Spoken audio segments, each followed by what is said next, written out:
Hello friends, आज काफ़ी दिनों बाद मैं थोड़ा सा प्लांट्स के बारे में बात कर रही हूँ, क्योंकि ठंड ही इतनी थी तो सिर्फ पानी ही दे रहे थे प्लांट्स को। और अब जनवरी मकर संक्रांति जा चुकी है और अब हम बात करते हैं आज अपने प्लांट्स की, गुड़हल की, हिबिस्कस जिसे कहते हैं। कई रंगों में मिलता है फ्रेंड्स। इस टाइम भी इसके इसी तरह के बहुत ही छोटे और बेकार फूल आ रहे हैं और इतनी ठंड में कुछ काम प्लांट्स का करने को मन नहीं है, सिर्फ विंटर गार्डनिंग ही एंजॉय कर रहे हैं। तो आज मैंने थोड़ी हिम्मत की है, वैसे धूप नहीं आ रही है। और अब फ्रेंड्स हम अपने हिबिस्कस की प्रूनिंग कर सकते हैं। देखिए काफ़ी बड़े बड़े मेरे प्लांट्स हैं, कम से कम 6-7 प्लांट्स हैं मेरे पास हिबिस्कस के। तो इस टाइम अब जनवरी लगभग समाप्त हो जाएगी थोड़े दिनों में, और फरवरी के बाद इसमें नई नई ग्रोथ शुरू हो जाएगी। और कुछ मुझे लग भी रही है कि कुछ जगहों पर ऐसा लग रहा है कि नई कुछ फुटाव दिख रहे हैं। तो इससे पहले कि इसमें से नई ग्रोथ शुरू हो जाए, हम इसकी प्रूनिंग अब कर सकते हैं। मैं तो कर रही हूँ और मैंने 2 प्लांट्स की प्रूनिंग कर दी है और बहुत सारी टहनियाँ मेरे पास मुझे मिली हैं। और काफ़ी ये मजबूत प्लांट होता है हिबिस्कस, और न्यू गार्डनर्स हैं जो इसको इस टाइम, अगर आपके पास हिबिस्कस नहीं है तो फ्रेंड्स इसे आप नर्सरी से ले भी सकते हैं। और इस तरह की कोई कटिंग आपको मिल जाए तो कटिंग भी आप ग्रो आसानी से कर सकते हैं। कटिंग कम से कम 5-7 लगाइए, उसमें से कुछ ग्रो नहीं होंगी और कुछ ज़रूर हो जाएंगी। और कटिंग लगाने का तरीका मैंने आपको बताया है, उसको आप तिरछा कट कीजिए और उसे थोड़ा सा तिरछा ही लगाइए तो आपकी कटिंग अच्छी तरह से लग जाएगी। और उसमें मॉइस्चर बनाए रखिए, पानी सूखने ना पाए, तो आपकी कटिंग निश्चित ही ग्रो हो जाएगी। और इस टाइम पर अच्छा मौसम है, नमी है, तो कटिंग ग्रो होने के बहुत अच्छे चांस होते हैं। तो फ्रेंड्स मैंने एक को प्रून कर दिया है बिल्कुल, और देखिए काफ़ी मोटी इसकी स्टैम्प हो गई है और इसमें ये टहनियाँ मैंने छोड़ दी हैं, इसमें से नई ग्रोथ शुरू हो जाएगी। और अभी मैं काम कर रही हूँ धीरे धीरे।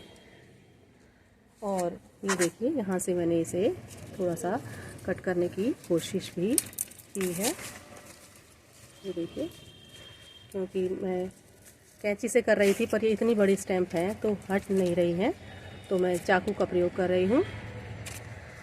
और फ्रेंड्स कटिंग करते समय सावधानी ज़रूर बरतें, सेफ्टी बहुत ज़रूरी है गार्डनिंग में।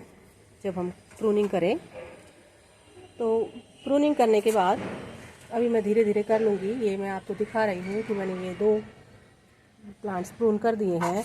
उसके बाद अपने प्लांट्स की आप गुड़ाई भी फ्रेंड्स ज़रूर करें, क्योंकि काफ़ी समय से ठंड में हम ज़्यादा काम नहीं कर रहे हैं, विंटर गार्डनिंग कर रहे हैं, तो ये प्लांट्स हमारे ऐसे ही खड़े हैं चुपचाप उदास। तो ये देखिए मैंने इसको थोड़ी सी खुदाई की है, तो इसकी ये जड़ें इस तरह से निकलेंगी, तो ये जड़ें निकल जाएंगी। और इन्हें आप थोड़ा सा इसी तरह से भी रख सकते हैं और इन जड़ों को हटा भी सकते हैं, क्योंकि ये फिर आप मिट्टी में इसको धूप में सुखाएंगे तो ये बिल्कुल ही कम हो जाएंगी और मिट्टी ही बन जाएंगी। और इसके बाद आप गुड़ाई करने के बाद अपने प्लांट्स को खाद भी फ्रेंड्स अवश्य दें। कंपोस्ट, वर्मी कंपोस्ट, चाय पत्ती की खाद, कुछ भी आप, जो भी आपके पास उपलब्ध है उसे आप दें।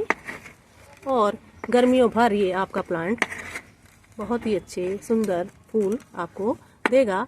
अगर आपके पास कोई एक रंग का गुड़हल है तो आप दूसरे रंग का गुड़हल भी इस टाइम लगा सकते हैं, या कोई इस टाइम सभी लोग लगभग थोड़े दिनों में सभी लोग प्रूनिंग करेंगे, तो आप किसी से कटिंग भी ले सकते हैं, क्योंकि बहुत ज़्यादा मात्रा में इसमें कटिंग इस टाइम हमें मिलेगी। और फिर अच्छी तरह से हम अपने गार्डन की साफ़ सफाई भी कर सकते हैं, क्योंकि इतने बड़े बड़े प्लांट्स में साफ़ सफाई करना भी मुश्किल हो रहा है। तो इसकी प्रूनिंग करने के बाद हम इसकी साफ़ सफाई कर देंगे और इसमें कंपोस्ट ज़रूर दें। और अगर हम जब गुड़ाई करेंगे तो इस तरह से ये जो जड़ें हैं सफ़ेद सफ़ेद आपको दिखाई दे रही हैं, ये अलग हो जाएंगी। और जब हम प्रूनिंग करेंगे उसके बाद प्लांट्स अपनी नई नई जड़ें बनाना शुरू करेगा, क्योंकि इसे भी कुछ काम करना है, तभी ये सुंदर से फ्लावर हमें गर्मियों भर देगा। तो फ्रेंड्स, प्रूनिंग कीजिए गुड़हल की और इन पुरानी पत्तियों को आप हटा दीजिए और नई इससे कटिंग्स बनाइए और कंपोस्टिंग में डालिए फ्रेंड्स पत्तियाँ। इन्हें कूड़े में बिल्कुल ना फेंकिए, कंपोस्टिंग करना सीखिए, बहुत ही आसान है। पत्तियों को किसी भी एक बर्तन ले लीजिए आप, कोई भी बाल्टी वगैरह, और उसमें थोड़ी सी मात्रा मिट्टी की मिलाकर आप धीरे धीरे कंपोस्टिंग कीजिए। आप घर बैठे ही बेहतरीन गार्डनिंग कर सकते हैं। तो फ्रेंड्स, कीजिए हिबिस्कस की प्रूनिंग और लगिए धीरे धीरे कामों में। इससे थोड़ी सर्दी भी कम लगेगी, काम करते करते ध्यान नहीं रहेगा। तो फ्रेंड्स, एंजॉय कीजिए, गार्डनिंग कीजिए। Happy gardening.